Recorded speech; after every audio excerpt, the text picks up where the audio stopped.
Bold Boy 2, Jar of Despair, is out and available to spookify your Halloween.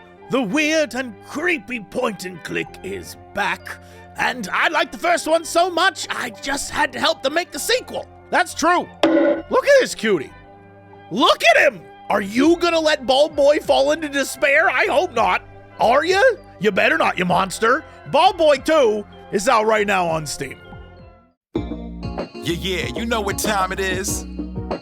It's time for the Geekenders podcast. MegaRan, Jesse and Dodger, what up? Let's go. Yo, it's the weekend. Yeah, it's time to geek out. Let it begin. Go on, stream and shout. It's Jesse and Dodger, so give them a follow and see what the Geekenders are all about. Yo, it's the weekend. Yeah, it's time to geek out. Let it begin. Go on, stream and shout. It's Jesse and Dodger, so give them a follow. #1 geek podcast, without a doubt. Yo, another end of another long week. Got a job and a kid, I know that you all beat. So take a second, grab a drink and vibe while we catch you up in just a matter of time. On gaming, comics, whatever you're doing. If you're nerdy like us, then you know you should tune in. Thank you for sharing our world with us. Now follow, subscribe, and turn this up. Yo, it's the weekend. Yeah, it's time to geek out. Let it begin. Go on, stream and shout. It's Jesse and Dodger, so give them a follow. #1 geek podcast, without a doubt.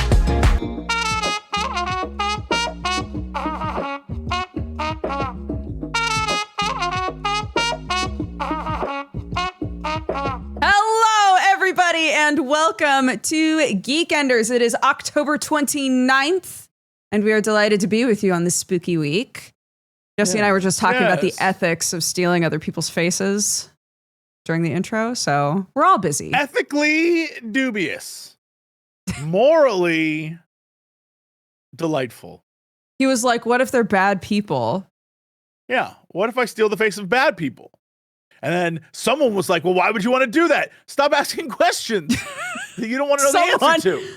Somebody else in this call was like, why on earth would you want to swap faces with somebody who has a worse and more complicated life than you? It frees me up to indulge. Mm. And then they get the blame for it. So, like, that's, you know. That's what I'm saying. Sure. Yeah. How's your week going, buddy? What is going on at the end of the week? Headed to Chicago to do Cox and Crendor live. Oh my gosh, along with Illuminati. Yeah, on Saturday. Right. So I will be leaving tomorrow, headed to Chi-Town. And it'll be fun. I'm excited. Yeah. Good times as always. How often do you do? It feels to me like you do that so often, but maybe it's not as often. Not that often. Maybe once or twice a year. But man, why does it feel like it feels like it happens quarterly? But it might just be because time is going by so quickly that every time you're like, I'm going to Chicago, I'm like, on the podcast. So that probably makes you feel like it happens often. You know? Maybe, sure. Because it's like a lot of Crendor, and you're like, yikes, dude. You know? He messaged us, like a week ago, being like, guys, it's time for your quarterly Crendor. He let us know. He sent us a message and was like, I talked with the accountants. It's time. Yeah. Mm-hmm. Yeah. Bless him for reminding us. Yeah, it's good. It's good that he did. Because chat never would. Chat never mentions it. So they would never bring him up. No, they never talk about him. It's crazy. So we need Crendor to remind us. Right. Yeah. Yeah. Mm-hmm. It would be so crazy if there was a day when chat actually did remind us about Crendor. Yeah. And was like, hey guys, you should have him on again.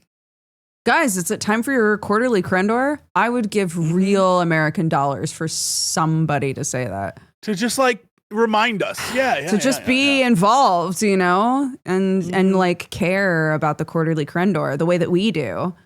Right. Because and like I think about it frequently.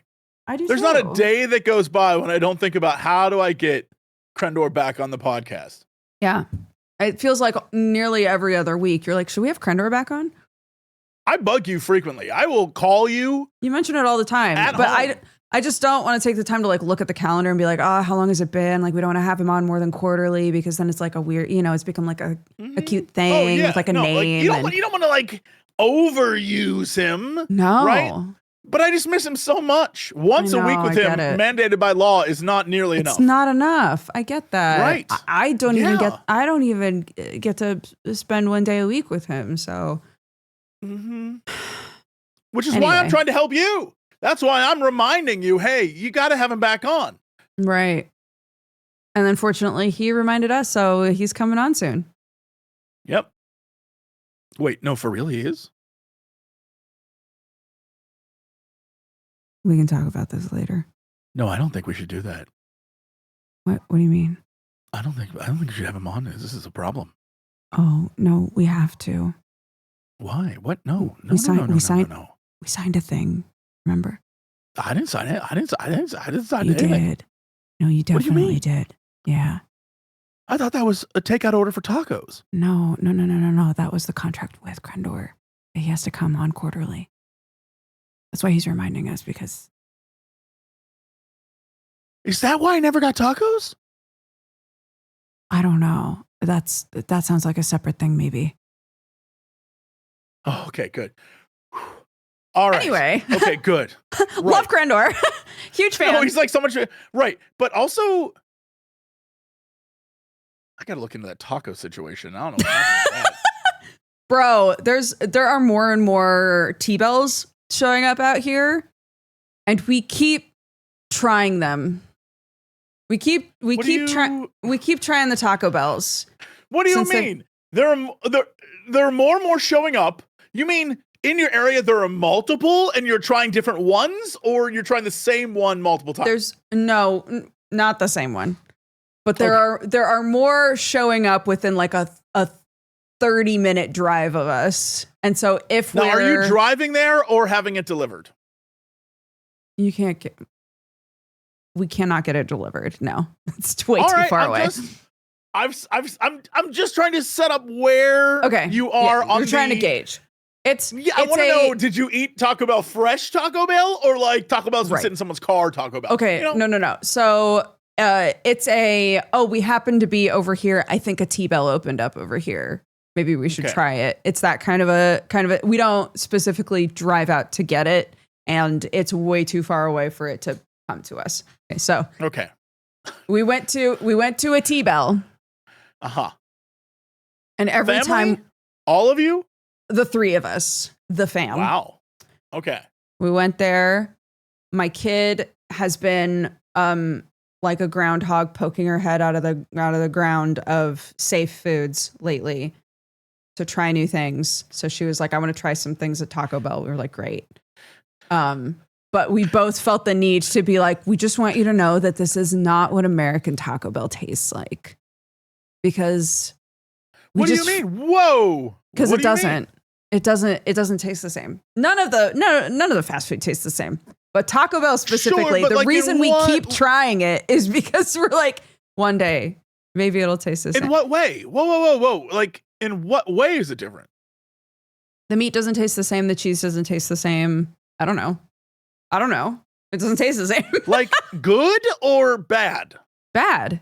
No. Otherwise, we'd go back to the same one again. What do you think? We keep trying different ones. And every time there's like at least a year in between. So we're like, maybe we've gotten there now, or maybe we're closer, but it never tastes right. We still eat it all. It just doesn't taste the same. Sure. Is it, because when I think Taco Bell, I think slurry like meat. I think cheese sauce that probably does not contain cheese. Right. I think weird extra sauces like Chipotle something sauce. I think I don't think, when I think Taco Bell, they just had the chili cheese burrito. That was like a slurry of chili, cheese wrapped up. That's it. Right. And I feel like that's really hard to mess up. Well, so the fact that it's worse is shocking to me. The common thing to say when fast food tastes different is, well, The food laws are different out here, which is true. The laws about what you can put into food and how much of it are different. Which usually translates into like McDonald's, for instance, actually tasting good and not like tasteless garbage trash. Sure. Or like one time I went to Subway in the UK and I was like, oh my God, this actually, this looks like stuff that was made by a person comparatively to here in LA. Do you like the Subway in England? It is better than a US Subway. I don't like Subway in general. I'm not a Subway fan in general, but I tried it at one point. I hate Subway here to a violent extent. I hate it so much. When was the last time you had US Subway? I don't know, but well, it's garbage. I really hate it here. Yeah. Interesting. So yeah, I mean, there's like I actively try not to eat fast foody things, but sometimes I'll try it when I'm overseas just to try it. And usually I'm like, oh, this tastes like a thing. Rather than, again, if you were to order a McDonald's hamburger here in the States, minus any sauce or topping, just cheese and meat, it has zero, it does not taste like anything. It is there's no taste to it. I'm convinced the McDonald's cheeseburger is 90% the ketchup and mustard they put on it just to make it have some flavor. It's crazy. So getting that overseas, I was like, oh, okay, this is interesting. So I'm curious. My assumption would be it would taste better. But maybe what we've learned here is that Taco Bell is designed not to be good. And in that realm of trash food, it is king. Do you like Taco Bell? Like just normally? Okay, no. So we're not the same. Well, hold on. I really enjoy Taco Bell. There are things I love at Taco Bell. But it is like not good for me in any stretch of the imagination. No. I mean, I agree. But like, you know, like I said, those chili cheese burritos, when they brought back that 90s menu, I don't know if you guys had that. They brought back this like 90s menu of all the old school things. Yo, that made me so happy. I was so thrilled. I drove over there, was like, 2 chili cheese burritos and a Baja Blast, please. And they were like, got you. Munched those, had a great time. So some things I love. And some things I'm like, you put so many gross sauces on this one thing, I can't do it. Like, I'm not a big sour cream guy. I don't like the weird, like, sauces they put on stuff. Yeah. It's not for me. I don't like that. I just get one. My normal order is 1 Crunchwrap, 3 crunchy tacos, not the Supremes, just 3 plain crunchy tacos. And then cheesy fiesta potatoes, which are not on the menu anymore, but they'll still make them for you. And that's it. I get that every time when I'm in the United States. So I guess I'm not. So I guess I'm not experiencing the stuff that's like slathered. Really. Even I would. In my mind, the cheesy potatoes, I'm like, that's too much cheese. I'm not a sauce guy. I never have been. I'm not either. I've never been a sauce guy because I don't like it on my fingies. I don't like it gooping out the sides of things, and I don't like. Sure. That's gross. When people put too much mayo on a thing, I am like, well, not eating this. Like, I'm not even gonna try to get it off. I'm like, no. Do you partake of the English breakfast when you come out here? Sometimes I will say when I used to go out there all the time. Now, no.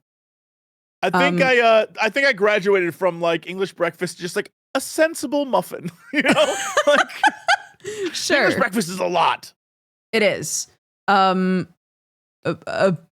I have learned that if you don't tell them this, they will basically put beans on the plate in a way where everything is touching beans. And that I hate that. I'm not too upset about that. For some reason, I just don't want beans on everything. I don't want beans on everything. But most of that breakfast stuff isn't a big problem for me. Like, but the minute, you know what? I think I have a delineation of time. Okay. If we were to get into afternoon and you were to put a bunch of stuff on a plate and it would start to mix, I would have an issue. Or if we were at a barbecue and you put beans next to coleslaw and the two mixed, then we'd have a problem. Okay. But beans plus bacon, or beans plus sausage, or beans plus hash brown, or beans plus mushroom, that's fine. That doesn't affect me in any way. Okay. But if it was like interesting beans plus oatmeal, then we'd have an issue. Well, yeah. Right? Or like, I don't know. Why is oatmeal freewheeling it on your plate anyway? You know, it was a hell of a day. I don't know. Sounds like a terrible plate, to be honest. Yeah. Anyway, yeah. The other thing I've learned is that everybody's like perfect English breakfast looks different. Like Sam always wants black pudding. I hate black pudding. I don't want that shit. I'm not a big black pudding fan either. It's a little much for me. Yeah. I wonder if it's one of those things where it's different depending on if you grew up with it. Because the people that I know that consistently eat it grew up eating it, you know? Sure. I imagine that's the same case for a lot of those things. Like, what's that Japanese fermented bean thing? Oh, natto? It looks so gross. It tastes so gross. I think it's the grossest thing on planet Earth. So snotty. So much snot. Yeah. It's super gross. But the amount of people I know who are like, I love it. And I'm like, well, when did you learn to like it? Like, oh, I grew up with it. I'm like, well, there you go. Yeah. That's the difference. Yeah. Or like haggis. Haggis is another one of those that typically people don't like very much unless they grew up eating it. Or all the Norwegians I thought it was who keep telling me like, oh, Jesse, this goober schnotter candy or whatever the hell we're eating that's like 90% salt. It's so good. I'm like, you're lying to yourself. Stop it. You've been eating that since you were a kid, and that's the only reason why you think it's good. It is the worst tasting candy on planet Earth. What would you say is like a big nostalgia food for you that you don't really eat very often anymore? Nostalgia food. Oh man, I don't eat often. Hot Pockets. Hot Pockets. Diarrhea Pockets. I wish I ate hot pockets. Hot porkets? Hot porkets. Hot porkets. I wish I ate them more often, but I just don't.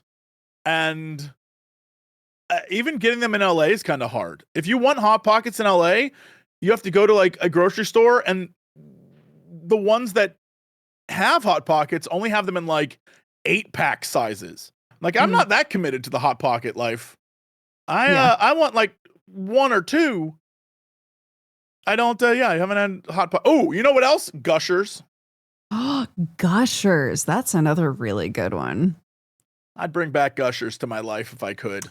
I would not. The idea of chomping into a gummy and having something squirt into my mouth, not appealing to me anymore. In both cases, same thing. Hot Pockets, for those of you Hot Pockets, for those of you who do not know for some reason, are a little like imagine pastry bread, and on the inside is stuffed with stuff. And then you put it in the microwave, and that's it. It's like they put meatballs and sauce, or like pizza toppings inside one, or ham and cheese. Or there's like a million different Hot Pocket things. And it's like Stromboli-esque. And Hot Pockets, the thing that it's known for is when you microwave it, it gets very, very hot. And then when you take your first bite, it burns your mouth every time. You can let it sit there for an hour, and when you take your first bite, you're still burning your mouth. Like, the damn thing is pure evil. And it's because when you bite into it, it like splurts into your mouth. Same thing with Gushers. Except that's just like candy, but it goes like right in your mouth. Yeah. No, I don't want to do Gushers anymore. I don't. Yeah, no, I'm all right. We don't need to look into it. It's fine. We don't even. You know what else I love? Fruit by the foot. The longer, the better. Those are still around, man. You could get a fruit by the foot right now. Yeah. Fruit by. I love fruit by the foot. Ooh, fruit roll-ups. You know how you're supposed to unroll them? I like to just full cylinder, right?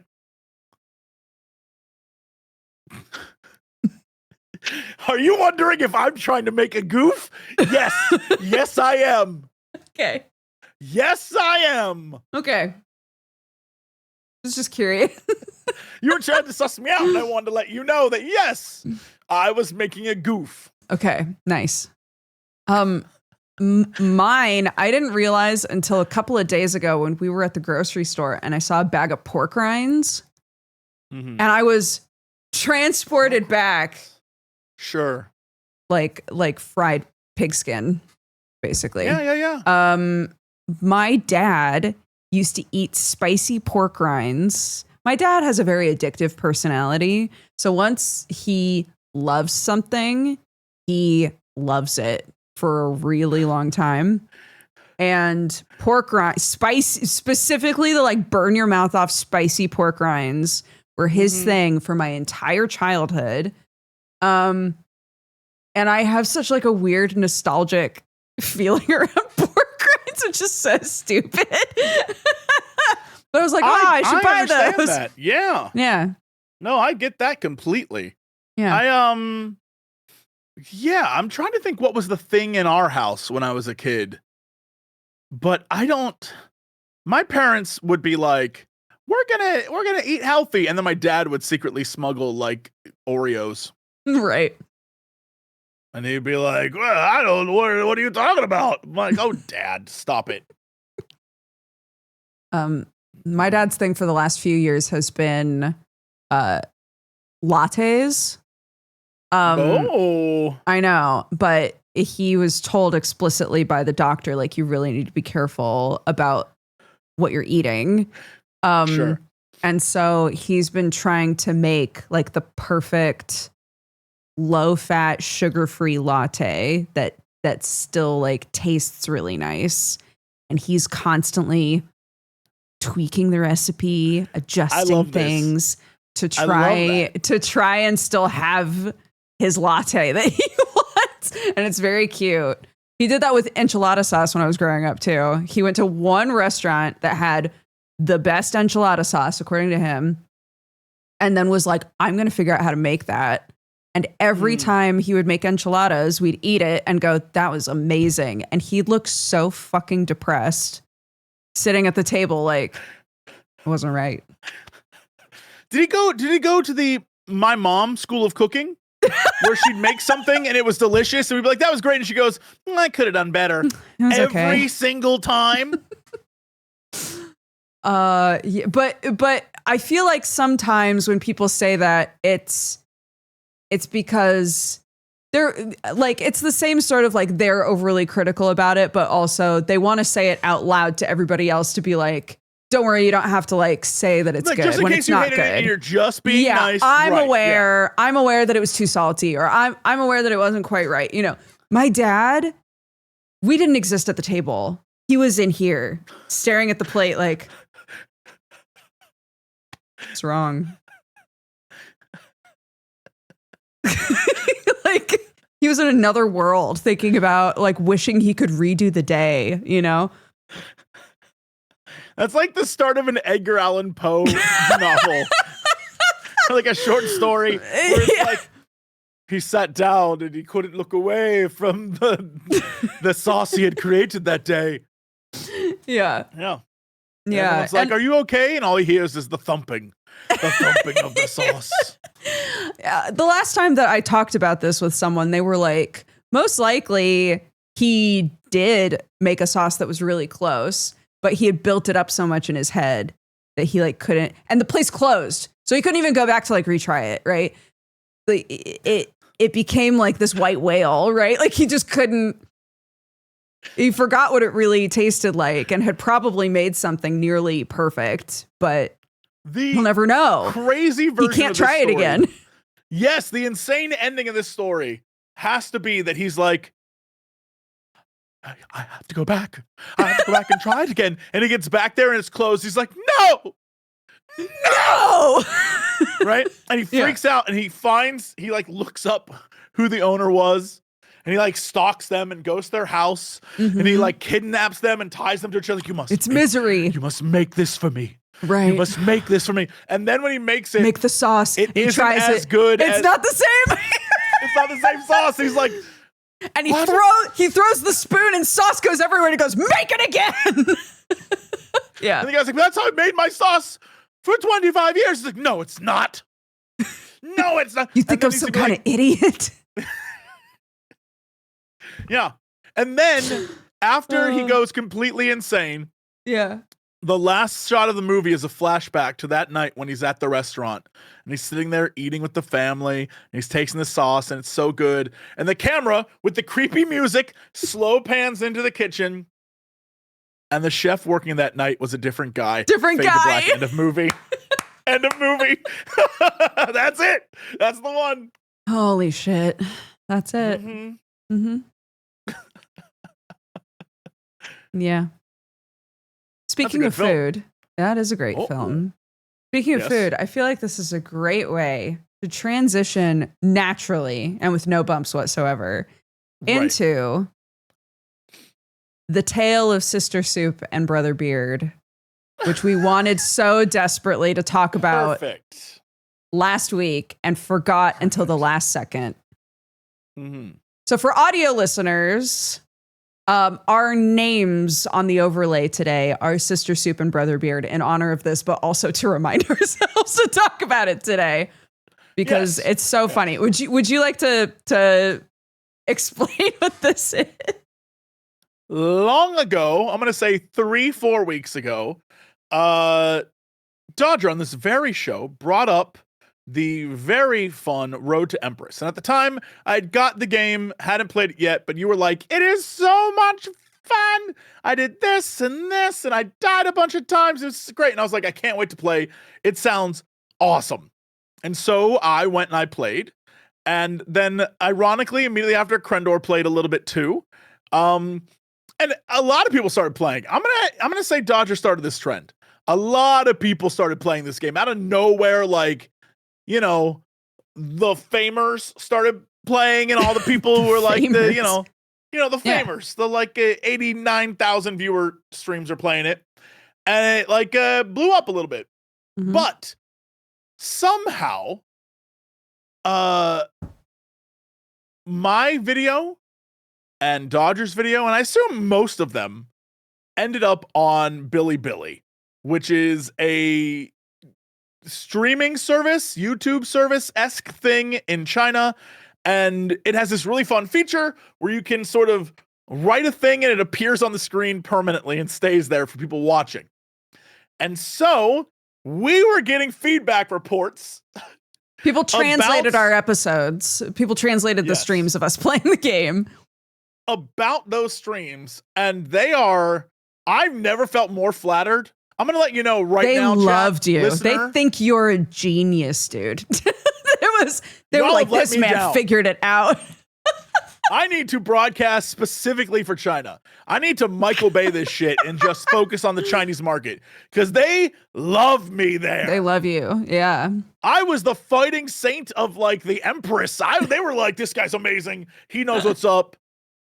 This dude would rule China right now. To remind you guys, when Jesse played Road to Empress, from the get-go, he was like, I'm going to be cutthroat. I'm trying to be Empress. This is going to be a dog-eat-dog world. And I need to not trust anybody. And he wound up barely dying. Like, smooth sailing through the whole game. He like really locked in. Love got me. I so much wanted two characters to be in love that I died 5 times trying to make that happen. And it set me back in a way that broke my heart. I was like, no, they must be together. Look at this beautiful boy. They must be together. I know, man. Rip. Yeah. Rip. However, they seem to love that. And the funniest part was them being like, oh, he's played Dynasty Warriors, so he knows what's up. And I'm like, yes, it's paying off. Years of Dynasty Warriors playthroughs are paying off. Yeah. And then they got a hold of your footage too, and you became Sister Soup. I don't even know how that happened. Because if you'll recall, I got every single soup death. And they were like, this chick is really trying to go for gold on the soup deaths. Like, this is, what do they call it? The Osmanthus, like, full soup run. So I became, It's not just Sister Soup. It was Sister Soup Drinker was the full name. Which was it was very funny because, I died a ton in my playthrough. Just FYI, like 40 something, nearly 50 times. And a lot of the deaths, spoilers, I guess, a lot of the deaths that you can get are being poisoned with soup. And I was poisoned by soup so many times that every time a character had soup on the screen, I was like, fuck, I'm about to die. Like I had like a visceral reaction to it. But the response was so sweet because it was either them laughing about the soup thing or being like, oh, she's got such a nice laugh. And I was like, thanks, guys. They were very kind. They were very sweet. I don't know if we're getting suckered in by some sort of like honeypot scam where we're gonna end up selling out our governments because China likes us. But I'm gonna let you know, I am this close. I'm like this close. Because I have never in my life, I mean this, seen like I've seen a lot of like I've done a lot of videos. I have like 6,000 videos on the internet, and there have been some incredibly nice things said. But none of y'all ever called me Brother Beard and said I was the fighting saint of the Empress. None of you said you had never seen anyone play it better. Mm-hmm. None of you, like, they were like, this guy might be the greatest video game player ever. No one's ever said that about me. Never. All I'm saying is, I'm here for this. If they were like, hey, move to China, we'll set you up with like a house. Y'all, like, well, you start seeing videos from me that would be like, I'd be like, the party has allowed me to speak on behalf of all China. Everyone here is amazing. There's no problems at all. Don't question it. You're hearing some things in the West that might be a little lies, but here everything's beautiful. Yeah. Oh yeah. Yeah. Yep. It was very sweet, is what I'm saying. Jokes aside, very sweet. Very, very sweet. Yeah. Yeah. I enjoyed that tremendously. I was like, oh my gosh, and we have a whole second part of this game to play. Yes. So I have an opportunity to redeem myself or make it worse. I'm happy with either. You know, you can't do Crendor. I told him the very first choice while we were recording Cox and Crendor. I told him the first choice and he still died to it. Amazing. I watched him stream and was like, how's that possible? You know how this is supposed to end. And he's like, I love that.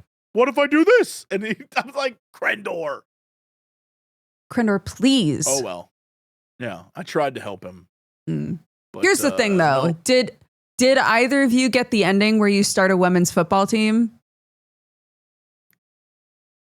I didn't think so. What? So I got some pretty good endings, okay?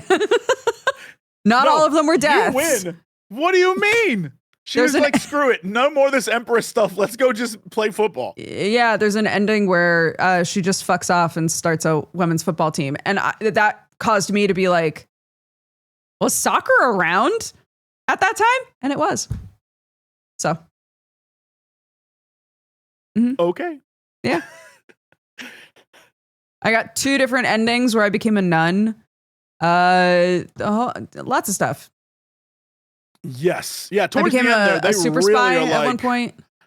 Yeah, they're like, you should become a nun. They really try to force you down that road at the end. I'm to assuming, the point where I thought there was no other way.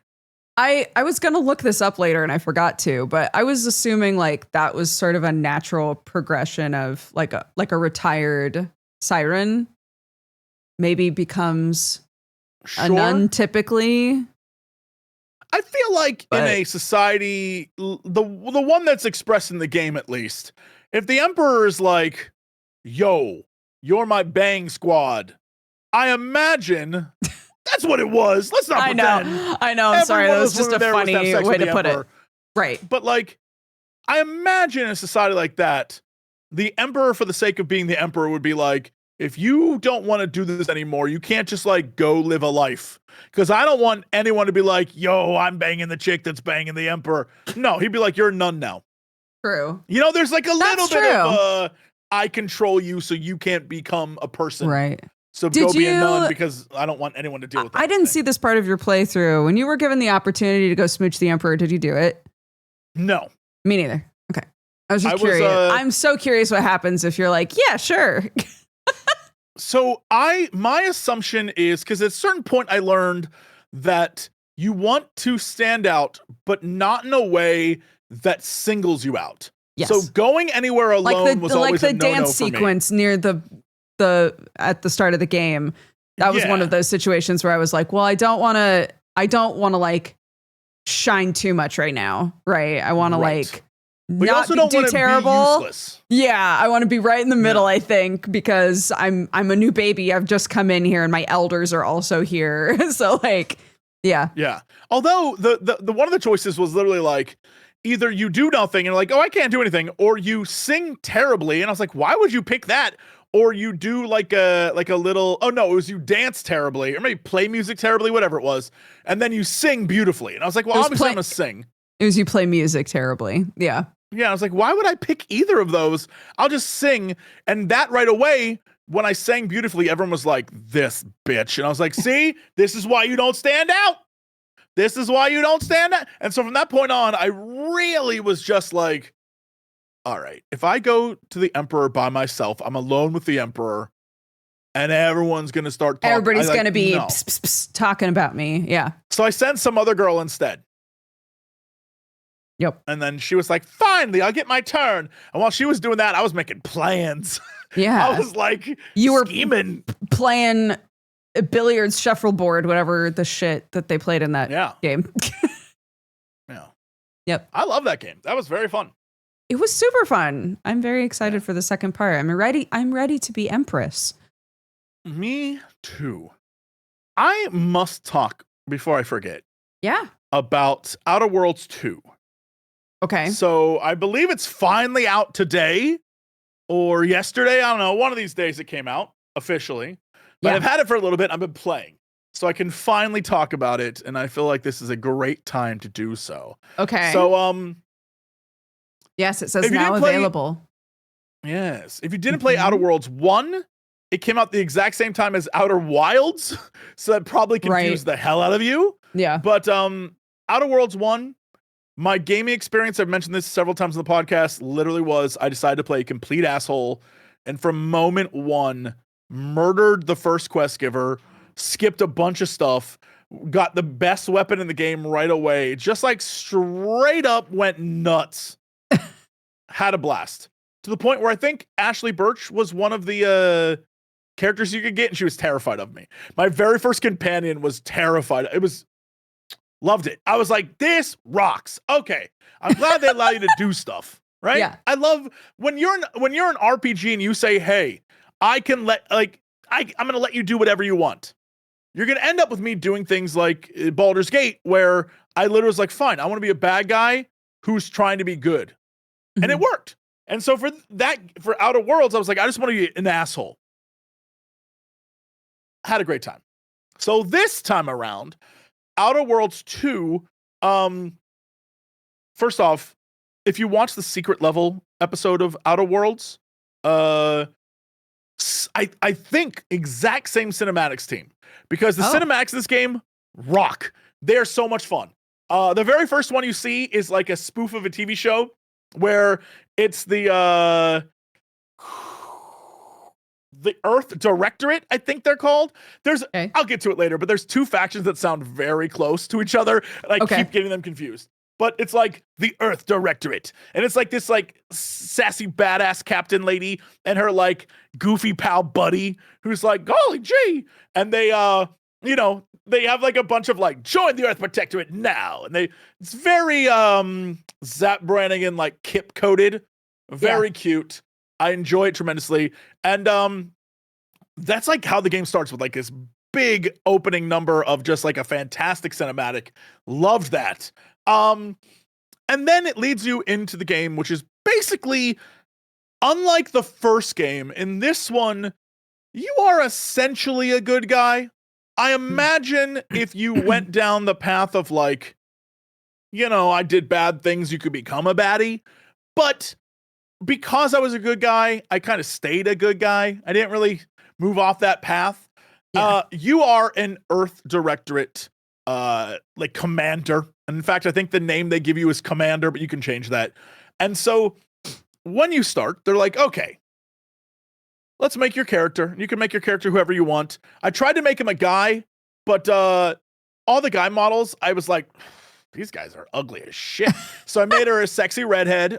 She's great. Not that any of it matters, because 99% of the time you do not see your character because you're in first person. Right. So like, doesn't matter. And you're not doing a lot of talking because you're clicking things like an RPG rather than your character saying stuff, right? So it doesn't particularly matter. So I was a sexy redhead running around the galaxy blasting dudes. Right. But when you start, it's like, okay, hey. Sure, you're the commander of this protectorate thing. You're doing whatever. But what were you before this? You could be like a soldier or a renegade or like a street kid or like a scientist, or also you can be all sorts of different things. And what you can do is then, so for example, I was like a geologist or like an archaeologist was my character basically. I was trying to make a character who would be good at finding things, because I know how I play games. Okay. And I was like, I'm going to look around at shit and I'm going to get lost and do stuff. And so I wanted a character who could find all the things. So right away, I made it so my character was like, oh, is there things to find? Like secrets? I will find those faster than anyone else. Oh, can I talk my way out of situations? Sure. Definitely I can. So I bumped up my speech, right? I was like good at like hacking things, and like with the first game and many other RPGs of this nature, you can just keep giving yourself perks, but as you do, you get negative things that you have to select. Okay. So there's a run you can make where you're just a dum-dum. Like you can make that sounds fun. Run. Yeah. And one, I was dumping points into stuff and lowering my HP. I was like, yeah, that's fine. Lower the HP. It's all good. So I had like all these stats and I was like, lower the HP. Let's go. And then you kind of jump into the game, and right away, the very first person, I love that they did this, the very first person you talk to is kind of like, it's another agent with the directorate, and she is a little sass monster, and she gives you a bunch of crap because, like, I don't know that I can trust you. You sat behind a desk and you did all these stupid things, and now you're going to be out here in the field with me? And I was like, oh, because I was a nerd. Right. And she's pissed that, I imagine no matter what you choose, that dialogue changes and she's not, but also that affects you in a bunch of different ways. Just like any good RPG, you have conversations where, oh yeah, no, I know this thing, or I can use this thing. Or if you're on a computer, and you can sort of like, a great example early on, because I don't want to spoil anything for the main game, but like early on, you have to get past these mechs. And everyone's like, what are we going to do? You have this option and this option and this option. And the option I chose was I got on the comms, completely talked my way into this guy believing that I was a new recruit. And I was like, yeah, the mechs are going crazy. If you could come over and fix this. And he's like, yeah, okay, sure. And the reason I knew how to talk to him is I could have faked my way through it. But because I had all my like observational bonus points, I noticed all the crap in this room that could help me. Like there was one thing that was like a mind refresher. And I guess on this world, when people are bad, they send them to the mind refresher and kind of wipe them and make them clean. And so I was like, oh yeah, no, I just got back to the mind. So I don't really remember how to do this. He's like, oh, the mind. Okay, yeah, dude, I got you. So he helped me out. And then a little bit later, when shit's going down, I find him in this little control room, and he's like, wait a minute, I know that voice. You said what are you doing? And I'm like, first off, chill out, bro. Second off, maybe I can help you. I know you're afraid of getting mind wiped and you're afraid of getting in trouble, but like, what if I find a computer that has your information in it and wipe your slate clean there? It's like a mind wipe, but not. Because it's their minds that's getting wiped, because they won't know that you did all these things for me. And he's like, you do that for me? And I'm like, yeah, dude, come on. And of course, you can get to that computer and decide whether to or not. Right. But I was like, yeah, all right, sure. Did that. There are parts where like, because I had certain skills, there's certain rooms I can get into and certain things I can do. There's a lot of times where it's like sneak past these guys, but also you can just set the floor up, like make it electrocute them all to death. And then someone will come over the comments and be like, you were supposed to be sneaky. And you're like, I did what I had to do. Like, you can do whatever you want. Sure. I was really enjoying that. And it's pretty obvious, like all the characters are like, they'll remember that or they'll remember this. So I bet there's a way to be kind of a bad guy. But as I played, no matter what I did, I was still a good dude. Like I really tried to do some asshole things to people, and they were like, but you did it for the good of Earth. And I'm like, I guess. Okay. Yeah. Sure. Yeah. But premise-wise, the game is essentially you've gone to the Arcadia system, which is this, one of the many. I'm trying to remember what the first system was called in the first game, but whatever the case may be, you go to the system, and apparently they are known for creating the the drives that power, jumping through space. But for some reason, rifts are appearing everywhere, and they are cutting through space-time, and they potentially could cut off Earth from the colonies. This is bad news. So you've been sent there to Arcadia, which is ruled over by this thing called the Protectorate, which again, when you have the Earth Directorate and you're fighting the Protectorate, it did get confusing. I see what you mean. I see what you mean. I kept forgetting who I was helping because the Protectorate's a faction, the Directorate's a faction. There's also the Order of the Ascendant, which is like a space church, but it's science.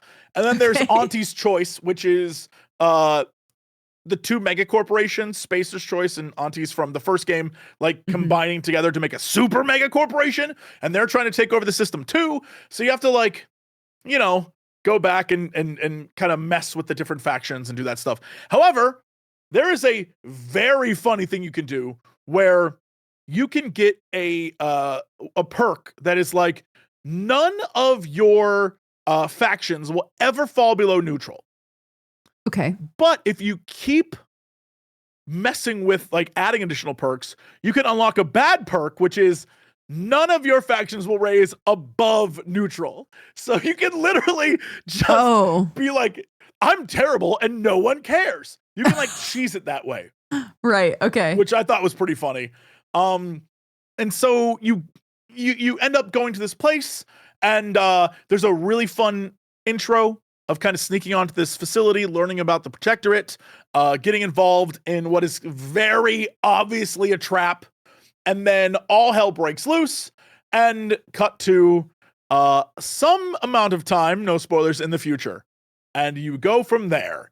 And honestly, I was enjoying myself a great deal. Like, there are some things in this game that I did not expect at all. Like, they start you, like, you can get a knife and you can get a pistol and you can get, like, guns and stuff like that.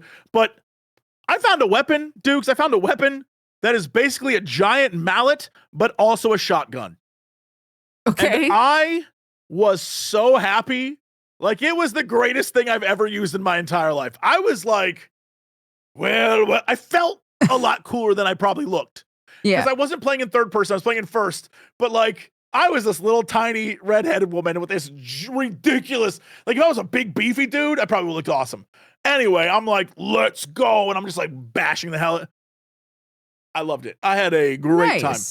But at a certain point, I will say, it does that thing that is like,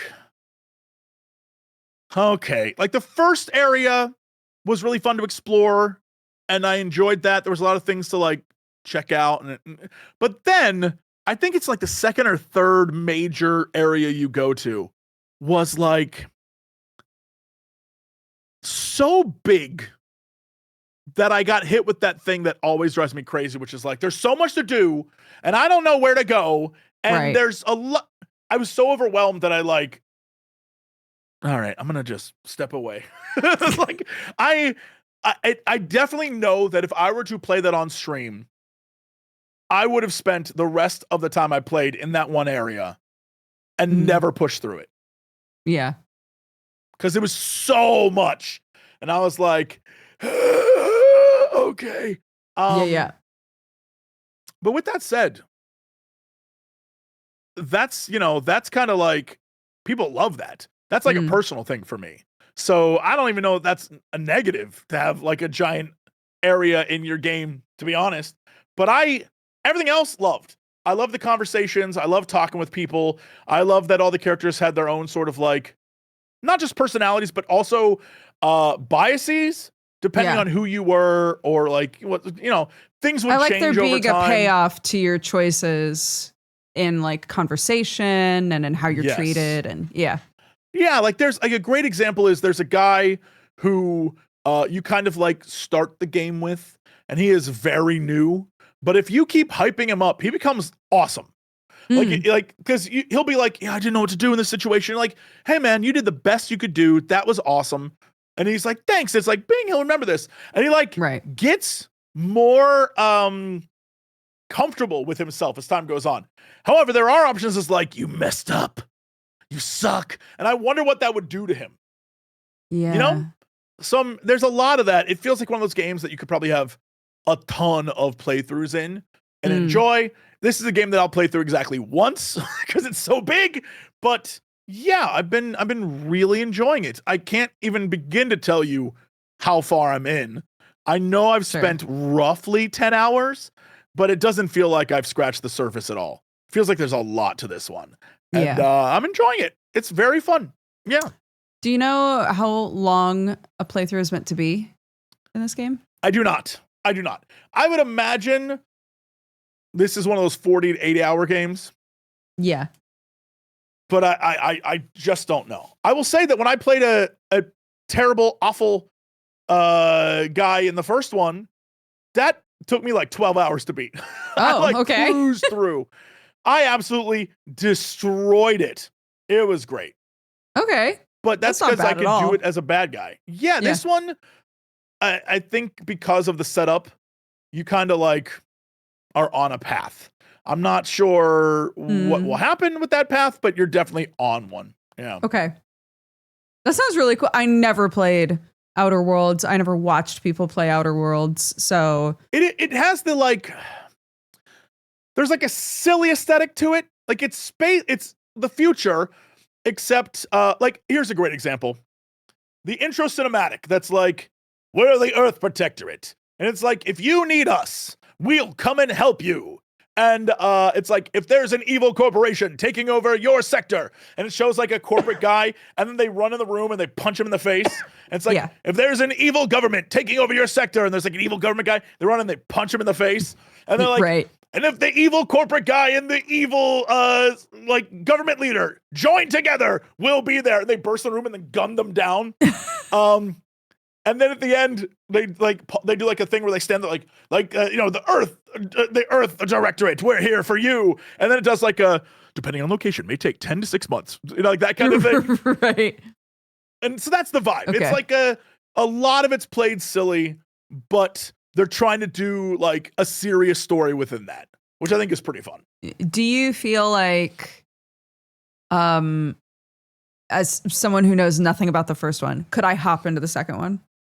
Yes, absolutely. Okay. There is, as far as I know, the only connections that would matter really truly is if you watched the secret level episode. Okay. The one where it's about like the guy and he loves that girl, and in order to meet her, he like cuts off parts of his body in order to stay. Like he's like, I'll be the test subject if I can be close to that girl. Yeah. And then the girl kind of like becomes the next auntie, right? I'm pretty sure the girl in this game is that auntie. I could be wrong, but like that's interesting. I think that's the only thing that really matters, because the first Outer Worlds takes place in a different sector and is a whole different thing. Oh, totally different thing. Yeah. Yeah. Okay. Cool. Yeah, I'm absolutely, you can enjoy this without playing the first one. But again, there might be some connectors that I just have forgotten. But as far as I can tell, yeah, they're like a few mascots or things that you'd probably be like, oh, that's from the first one, but it doesn't matter, Yeah. Cool. I might check that out then. I was honestly not on my radar, but I think it sounds really you fun. Would enjoy playing a stupid run. The things that can happen when you go, I want every perk, but I'll take all these negatives are just. That sounds so like the way to go for sure. To be like, it's okay if I'm an idiot as long as my muscles are big, like. Yes. Yeah, that sounds great. Yeah. Plus, the funny thing is, if you want to have like a real stupid experience, turn on easy mode. Go full stupid. Yeah, there we turn go. on easy mode and just dumb boy your way around the galaxy. It is hilarious. Yeah, that sounds great. That sounds very fun. Yeah. Yes. There is as someone in chat said, the cracking knees is pretty awesome. Yes. There is a moment where you can get such bad things where when you go into stealth and you crouch, your knees crack and everyone goes, "What's that?" Like it's incredible. There's so many good That's things. That's so funny. Yeah. That's really good. I love that. I really only played the only new thing that I could talk about that I played is Slots and Daggers. Just came out. You said slots? Slots, not sluts. Okay. I thought you said sluts and daggers, and I was like, how did I miss this game? Sluts and Daggers. No, Slots and Daggers. It's another in the roguelike casino sort of universe. It's really fun. I played the demo for this game and I think talked about it maybe when we were discussing demos. And I enjoyed it fine, but I wound up really liking it once it came out. Not because I think there was a huge difference, but because it built on itself really well. So wound up buying it.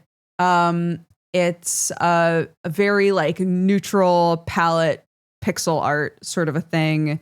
At the start of the run, you choose 3 symbols that you want to be your starting things in your slot machine. So it could be like, I want a shield so that I can get defense. I want a sword, and I want a healing item, let's say. Sure. And so you have like a certain trying to think of how to put this. So basically, you go into a fight. So it'll be like, here's the thing you're fighting. It's on like a weird little screen. You're like, here's the thing you're fighting. You roll the slots. It gives you the symbols. And each symbol, the more powerful ones have mini games. So like the healing items are like a wah sort of thing where you want to like stop it when it's at full blast. It's that kind of shit. Yeah. So every That's a good way to describe it too. The wah. Like, the wah. Yeah. We all know that mini game. Yeah. So every symbol that you roll, you get a benefit from.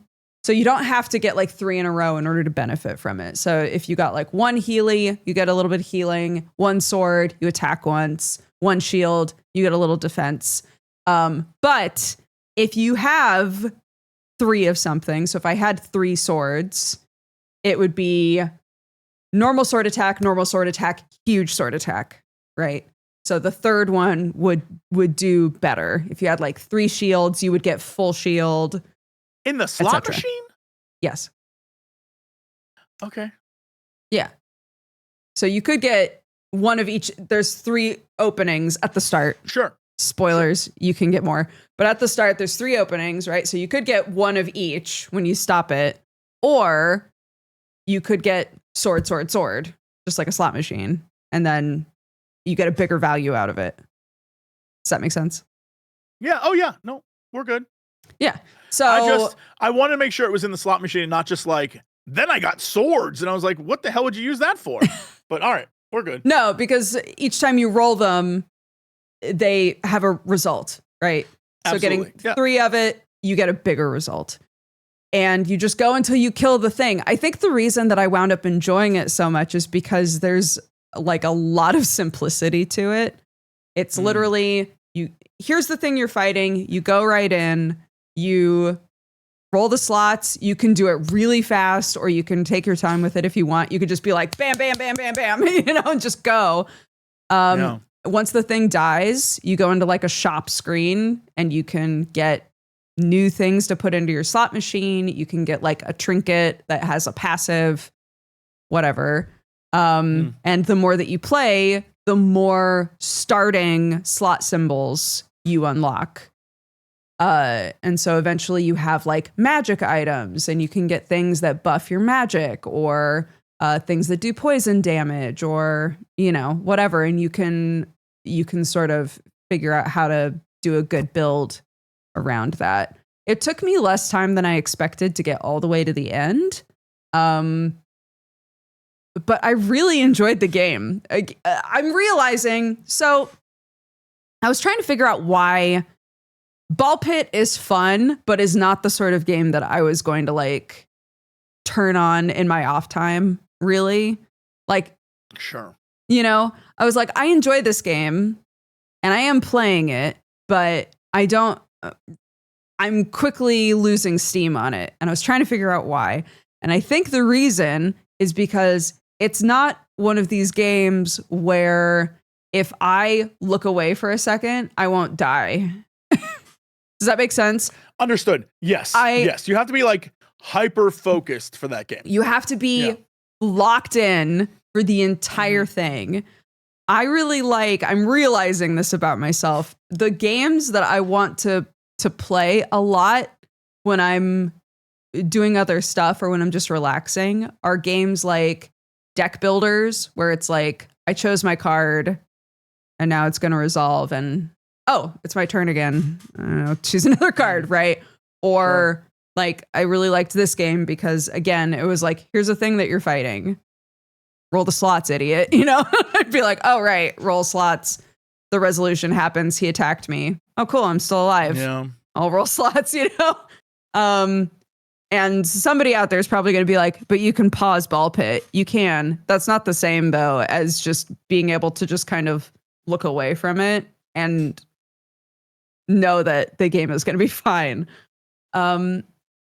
So yeah, I think this is, I wound up really enjoying Slots and Daggers, which it's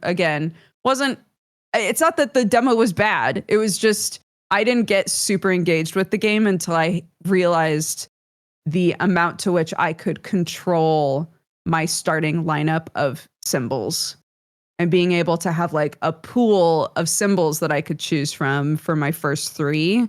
I was like, oh, I'm seeing how each run can be really fun and unique, Gotcha. While still maintaining the simplicity. Yeah. So it's a good game. I like it. Yeah, I'm with you on that. I'll have to try this because I was giving Ball X Pit a go, and it's fun. It is fun. I'm enjoying it a lot, but it's like it's a little too like, no, you got to pay attention or you will just die this run, and that'll be it for you. Yes. It's very intense. I don't know why it feels so intense, but it feels like I am putting in work to get through those levels. When I play through like a Megabonk, for example, I think it's the same level of focus needed, but it does not feel as intense. And I think it's because with the Ball Pit, you're angling and bouncing and you're moving doing geometry. Yeah. And when you're playing like a Vampire Survivor-esque game, you're just, I'm moving and things are dying and everything is good and things are dead.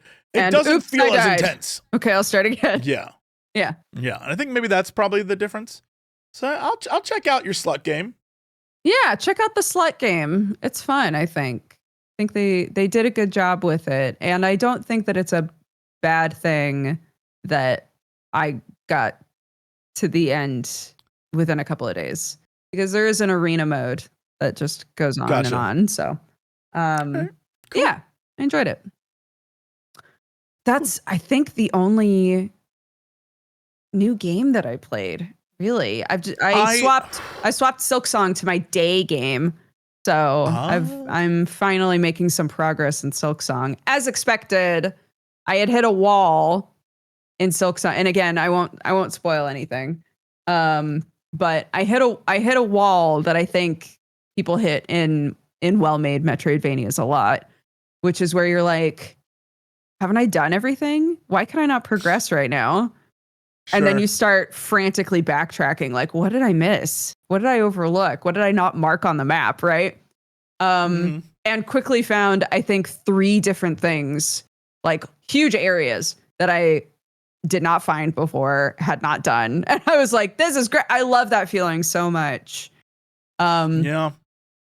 It's great. I will never forget playing through all of Hollow Knight. The first DLC came out, and I was so excited to go back and find the DLC. I was like, no one don't tell me who to talk to. Don't tell me where to go. I'm going to find it, right? Because I have 100% of the map. So, spoilers, I had not 100% of the map. And it was at that time that I finally found the Hive in the first Hollow Knight game. And I was like, this has got to be the DLC. And chat was like, nope, that's always been there, buddy. You just never found it the first go through. So I love that, though. I love that I didn't have to find that to beat the game. And then found it so long afterwards. And it makes me wonder how many of these things that I'm doing in Silksong now are optional. It's hard to tell currently, like what things are necessary and what things aren't. But yeah, it's very fun. For those of you who are playing Silksong, I'm in Act 2 still. Yeah, I'm not. I am about 16 minutes into the game. Hell yeah, brother. I'll play this later. I'll play this later, and I haven't come back. So, yeah. But dude, I want to, but I just have not. People keep asking me when I'm going to play Hades 2. I'm like, look, the first Hades is one of my favorite games ever, and I want to play Hades 2. It feels so daunting to hop into that right now. Like, I don't know where to fit it into my life and my brain. I don't know where to put it. I don't know. I have to finish Silksong first. I can't be doing both. I just can't. There's so, like, I am flattered when people are like, Jesse, will you play this? Will you play this? Will you do this? I'm like, y'all, I got 24 hours, the same 24 you have. Yeah. I can't do everything. Yeah. I still have 85 other games I started and never finished. Like, I don't know what to tell you right now. Like, I wish I could help. It. I will do it. I wish I could help. Yeah. One day. Yeah. Yeah. While we're talking about games, sure. I played a demo over on itch. That is a game I want to come out so badly. I hope it does. What is it? It's called Dead Format. Okay. And it is about, essentially, your brother has gone missing. You go to his house, and there are fake VHS tapes of old horror movies. Okay, and this is so Jesse already. The team that did it made real, like, old-timey movies. I love that. For the VHS tapes. So they have a bunch of, like, actors, but it's just them doing the scenes. It's like one is an old black and white horror movie about a mad violinist who hunts down the people that stole his violin and kills them. And so, like, it's so cute that they like have the guy and he's like, oh, and it's, they have like the text pop up on the screen. They have one where the story is about a sewer, and the sewer has like a creature that turns things into flesh. Okay. And if your flesh, it warps you. And so so you put the VHS in, and then one of the doors in the house opens, and now you can go inside the movie. And I like, it's just so charming, and I love it to death, and I just wish more games did things like this. The problem is, when games do take wild chances, I just want to, again, shout out Glitch Spanker. That game is the most Jesse-coded game that ever was. Dodger, like, there's a moment when I realized that game was brilliant. Like, brilliant. And I know, and like, it's not on anyone's radar. It's not like, it is like a Remedy-verse level game. Right. There's a moment where you go into a club created by the virus in order to hunt him down in the club. But they could have just done some music in the background that's like, no. Either they themselves or they went out and hired people. Yeah. They made several songs to play in the club, and all of them are done in a way that is like singing about the virus spunk. And one of them is like a flat out banger. Like completely, it's literally like an up-tempo love song to this virus. It is incredible. That. And so you're going through this, you're trying to like solve this weird mystery. It was super deep and super fun, and I'm so upset that like it is a phenomenal game, and I'm just like, this is not on anyone's radar. It's just not on anyone's radar whatsoever, and it's upsetting to me. I really, really, really am just like, please, everyone play this game. It's awesome. That's how I feel, is that kind of stuff. Where I'm like, there's so many games that people just overlook because there's too many damn games. And it's like, it's so weird because like, yeah, Glitch Banker as a concept doesn't look like it's anything. And then maybe that's its downfall. It doesn't look like it's going to be anything, but like, it's so good. In fact, there's one song that's literally like, you're my friend, my only friend. It's like a very Dodgers song. It's so funny. I can imagine you humming it. It's like, friend to the end, you're my best friend. Like that's, it's so well designed and so well done. And I'm just like tremendously upset when I went online to go look and see what the reviews were. Everyone was like, yeah, no, this is great. But there's like 36 reviews. And I was like, how are not more people finding? It's because there's a million games that exist. Yeah. And games that are really, really good sometimes are completely lost. It's true. And it happens all the time, and it upsets me tremendously. So this is one of those ones where I'm like, I will absolutely promote this all the time. And since you were bringing up the fact that I didn't have time to play games, that's one of those things where I liked it so much I found time to play it. Yeah. Like, that's how you know I love it. I was like, I'm prioritizing this. So. Nice. Yeah, there's just so many games. So many games. What are you going to do? What are you going to do, man? I don't know.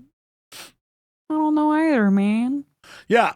Has Jesse played Dispatch? No, I was going to wait till all the things came out.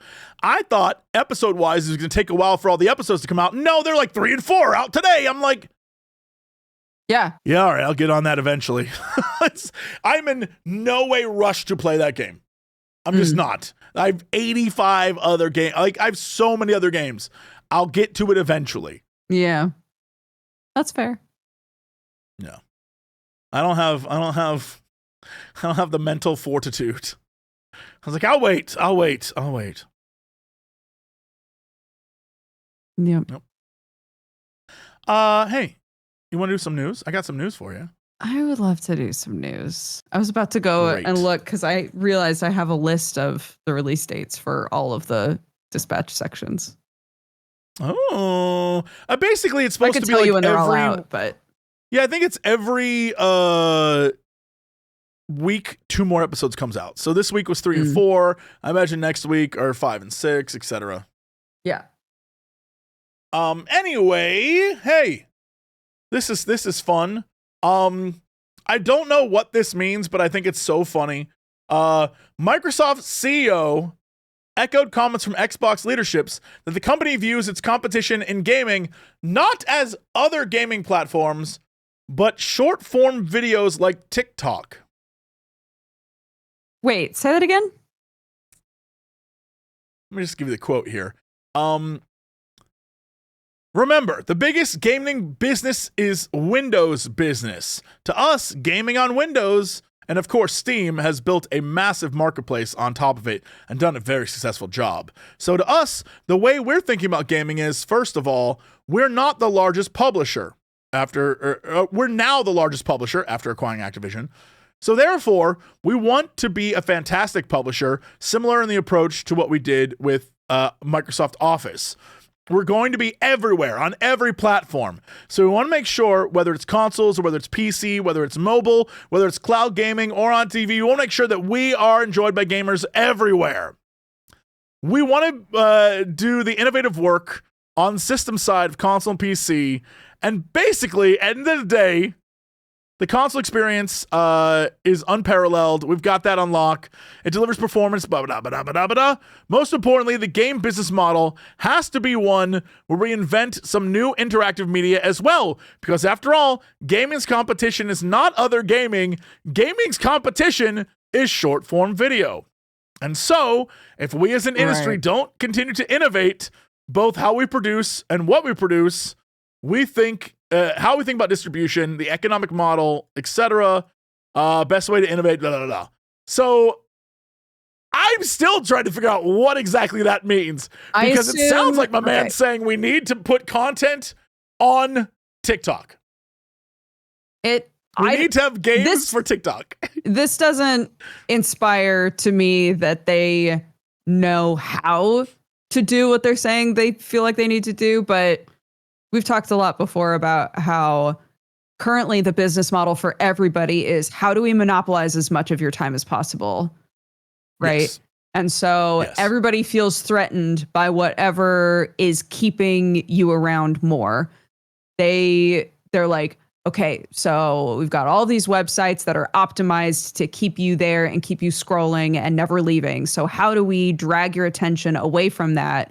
Or how do we dip into this thing that you're attached to so that you're also doing our thing? But that doesn't sound to me like they know how to do that. They're just like, well, everybody else is obsessed with monopolizing your time. Everybody else is obsessed with using robots to keep you there as long as possible. So we also need to do that. But I feel like there are plenty of games that have figured out how to monopolize your time. I think that's the inherent flaw with everything Microsoft does. When we watch them try to make Xbox into the new cable box, do you remember that? That was insane. Yeah. They are consistently trying to make their everybody with an Xbox is going to be games. Using this to watch all of their sports. Yeah. And everyone was like, no, we won't. Yeah. No, that's and then when people got the Xbox and it wasn't good for anything, everyone kind of moved on. And that's why they're like, well, Xbox more than just a console now. Xbox is like a lot of things. And you're like, Xbox right, because you guys failed to make it a thing. Yeah. It's just so stupid. But I don't understand what their vibe is, but I get it. I know, like, from a logical standpoint, I don't understand. From a corporate, we need to make the numbers go up for the next time we have to tell people what our numbers are, I understand. But it seems insane that they'd be like, we got to make short form content. In what way would you be good at that? It doesn't make any sense to me. This is similar to a couple of weeks ago when we were talking about AI stuff and how a lot of companies, just to make the shareholders happy and feel like they're up, they'll be like, yeah, we're looking into AI and we're going to totally figure out how to use AI. Don't you worry about it. We're looking into AI. In fact, the future is here and we've got a whole team doing AI. So this reminds me of that. This is like, you know what? TikTok, we're also doing that. We're also doing TikTok with games. Yikes. Yeah. No, it doesn't make a lot of sense, but it does. Again, that was the CEO, so like that's very shareholder speak of what that was. Yeah. Speaking of the corporatization of things. Yes. Apple has been appointed to the Game Awards Advisory Board. The phone maker joins other major companies on the board, which will help guide the mission of the Game Awards. Okay. Cool. Is that to try and incorporate more like business voices from the mobile end, or what is that? Already they had Activision, AMD, EA, Epic Games, Kojima, Microsoft, Nintendo, Riot, Rockstar, SIE, Tencent, Ubisoft, and Valve were on the board. So this makes the 14th member. And for my Final Fantasy 14 fans, we finally have a convocation. We are all 14 of the evil ones have gathered together. Finally. If they don't show up in robes with little masks on, what are we even doing? So true. Yeah. Okay. Basically, yeah, Apple is trying to get more of its iOS stuff out there. So I imagine we'll start seeing more sort of Apple things involved with the Game Awards. I don't know what it will actually mean. But they're part of the advisory board, and very much like how there's like a clear divide. Like if people are wondering how the awards are decided, there's like a board. There's like a team of people who make the decisions, and then they let you vote, but they count your vote as like 1/800th of a vote. Right. And then it factors in there. So for the most part, it's kind of like all back end stuff. With that said though, I think this says a little bit more about the Game Awards than it does Apple, because Apple's late to the game. And I feel like because the Game Awards year over year has done better and better and better, I imagine Apple was like, we need to actually be there. And I don't know if that means that Apple gave them money or what, but, it's that kind of thing. Yeah. So, okay. Yeah. This isn't me saying that people are buying the awards. This is me saying that there's just a background of like journalists and executives and people who vote. And they don't have the same taste as a 13-year-old. So if you're ever like, well, this isn't, my game didn't win and I hate this. The Streamer Awards is better? False. The Streamer Awards have a group of people that are all friends who vote. There's no difference. What are you talking about? It's the exact same thing. Yeah. It's a bunch of friends who run the Streamer Awards and they vote for who they want to win. There is not a single objective award out there in the world. Yeah. What do you mean? Like, that's like, come on now. So yeah, interesting. We'll see. But I'm excited for the Game Awards. Hopefully they bring back my two favorite Muppets to Raz, Jeff Keighley again, because that was the best part. Absolutely. And then in absolutely sad news for MMORPG fans, New World, the Amazon-led MMO, is being shut down. Yeah. I guess it's going to remain online through the end of next year, but as of right now, the Nighthaven / season 10 stuff is it. That's it. They laid off, I think they said 14,000 people at Amazon. God.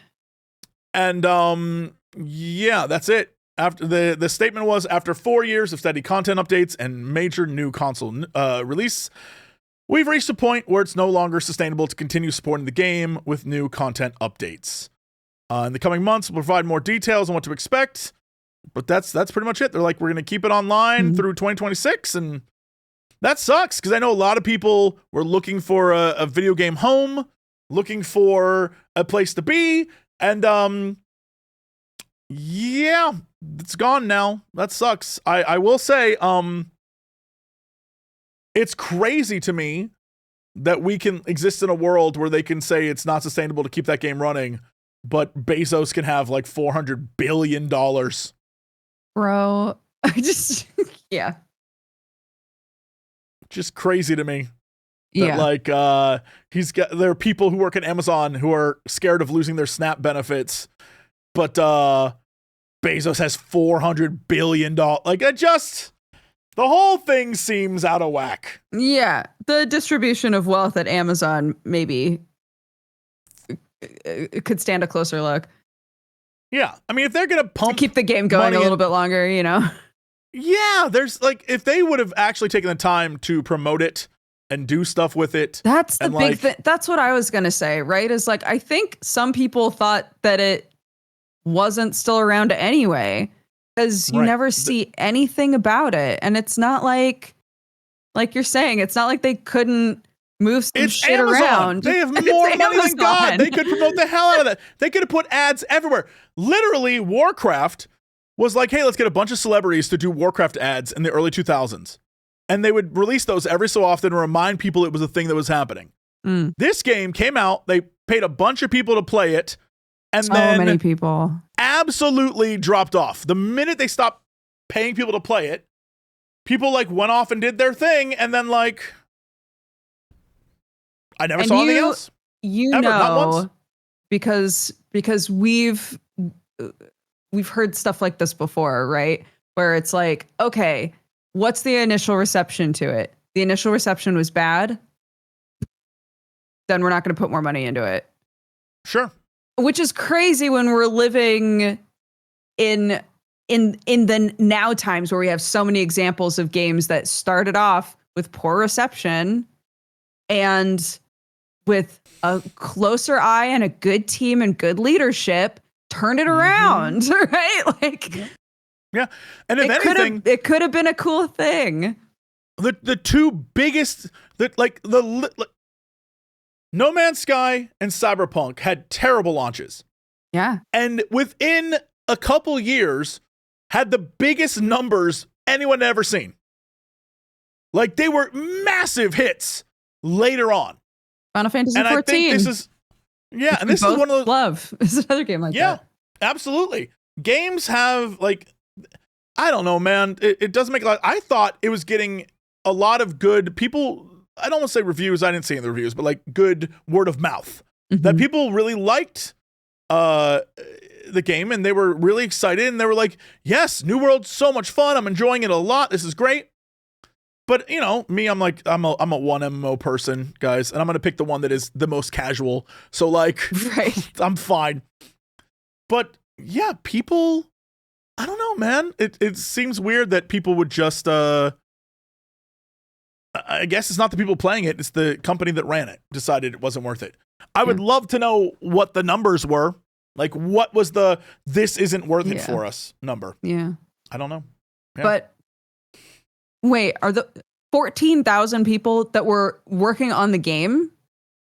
Or just Amazon said it was going to eliminate 14,000 corporate jobs.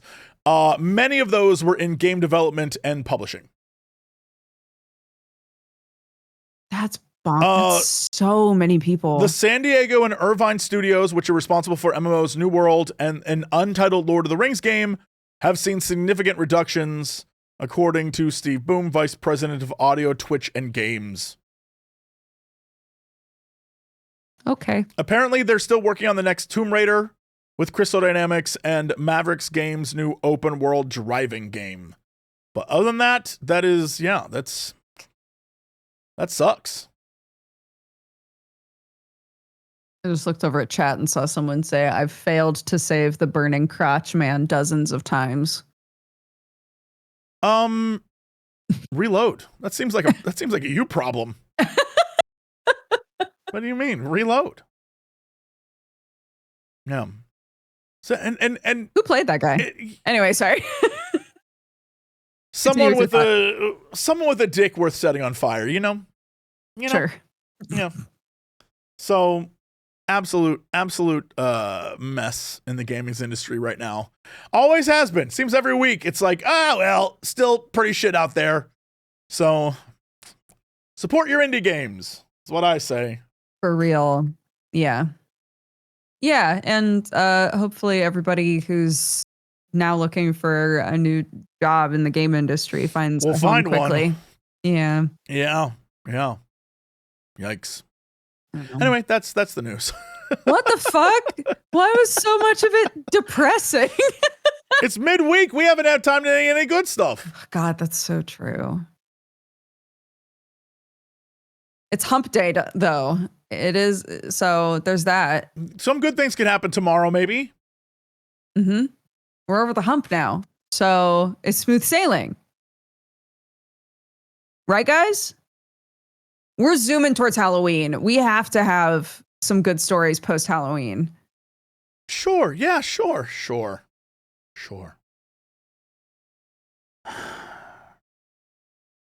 Right? Sure. Well, that's our show, guys. Thanks so much for watching. Yikes. Oh my goodness. Yeah. So when you do your Cox and Crendor Scary Game Squad Power Hour thing, is that one night only, Chicago? Yeah, but it's already sold out, so you can't even come if you didn't get your tickets. I was more curious if you like do it in a couple places. Chicago nope, it's only. one night, same place it always has been. It's right there. You get all of us in one night, and we blow your mind, and then we send you home, spent Amazing. and used up. Yeah, fantastic. Well, I hope everybody that's going to that show has a fantastic time. What else is up with you before next Friday? I mean, right now I'm literally like gonna try and I don't know, man. I'm not gonna do shit. Let's not pretend. This is like a micro vacation for me. I'm gonna leave. I'm going to Chicago. I'm gonna walk around the city. I'm gonna eat a weird pizza, maybe a hot dog. Sure. I'm gonna do a show. I'm gonna come back, and that's it. I have no intention of doing anything. And then next week is next week's problem. That's November's problem. That's a whole month away. I ain't got time for that. I'm focused on the next few days of me doing nothing. And I am excited. So fantastic. I'm happy for you. What are you up to? I'm doing the Halloween thing, you know. But next week I'm actually going to be in America. What? I know, but in the deep South to visit my brother who just had a baby. I'm going to be an auntie for a few days, helping out my brother. Wait, your brother, famous in the UK, lives in the South. Yes. Never would have guessed. I thought he lived in the UK. I've only ever seen him or heard of him in the UK. Isn't that weird? Yeah, yes, very shameless plug from my brother, Jared Locsin. He's a musician, and for some reason, his music took off in the United Kingdom, and he was virtually unknown in America for the most part. So his first like tours that he did were just like in England because he was like, "They love my music out there." I must stress to you at your wedding when you're like, "Oh, my brother's going to perform." I was like, that's so cute. I had no clue he was a actual star. Blew my mind. Yeah. But again, I've only ever seen him in the UK or heard him in the UK. So you being like, "Oh, I'm headed to the South to go hang with him," blows my mind. Because we went to that bar and they were playing his music in the bar. And I was like, what the fuck? We were in the bar and you literally were like, "Is that my brother?" Then we realized it wasn't just playing one song. It was the entire album. Yeah, that was crazy. Anyways. But yeah, he lives in the South and just had a baby. So I'm going to go meet my new niece and help them out for a couple of days. My mom's going to be there too, so I get to hang out with my mom. But yeah, that's my big thing next week. Good. Yep. Will you be here next Friday? I was gonna say, so I'll chat with you about what our options are for Geekenders, if we can move it or if we need to skip next week, or if you want to have Crendor on just the two of you, or you know. But hey, if you enjoyed this Geekenders, you can listen to or watch all of the other ones on youtube.com/Jessie Cox. We're also on all of the podcast sites. If you would like to go to all of our previous episodes that don't include Crendor and write when's the quarterly Crendor, you should have Crendor back on. We'd love that. Yeah, go to all of them. Go to every single one. Just make sure that somebody's got to mention it, and you guys are really slacking is all I'm trying to say. So might as well go to every single Geekenders that we've ever done. You really should. You should go watch every single one back to back to back. Click the playlist, press play, and don't let go. Don't let go. Let it play. Yeah. Yep. Hey, gang. Have a safe and fun Halloween if you celebrate. Yes. Take care of yourselves. And we'll hopefully see you next week. If not, we'll see you the week after. Anybody who's traveling, be safe. Yeah. Goodbye. Bye. Oh, we're being spooky now. Yeah, you know what time it is. It's time for the Geekenders podcast. MegaRan, Jesse and Dodger, what up? Let's go. Yo, it's the weekend. Yeah, it's time to geek out. Let it begin. Go on, stream and shout. It's Jesse and Dodger, so give them a follow and see what the Geekenders are all about. Yo, it's the weekend. Yeah, it's time to geek out. Let it begin. Go on, stream and shout. It's Jesse and Dodger, so give them a follow. #1 geek podcast, without a doubt. Yo, another end of another long week. Got a job and a kid, I know that you all beat. So take a second, grab a drink and vibe while we catch you up in just a matter of time. On gaming, comics, whatever you're doing. If you're nerdy like us, then you know you should tune in. Thank you for sharing our world with us. Now follow, subscribe, and turn this up. Yo, it's the weekend. Yeah, it's time to geek out. Let it begin. Go on, scream and shout. It's Jesse and Dodger, so give them a follow. #1 geek podcast, without a doubt.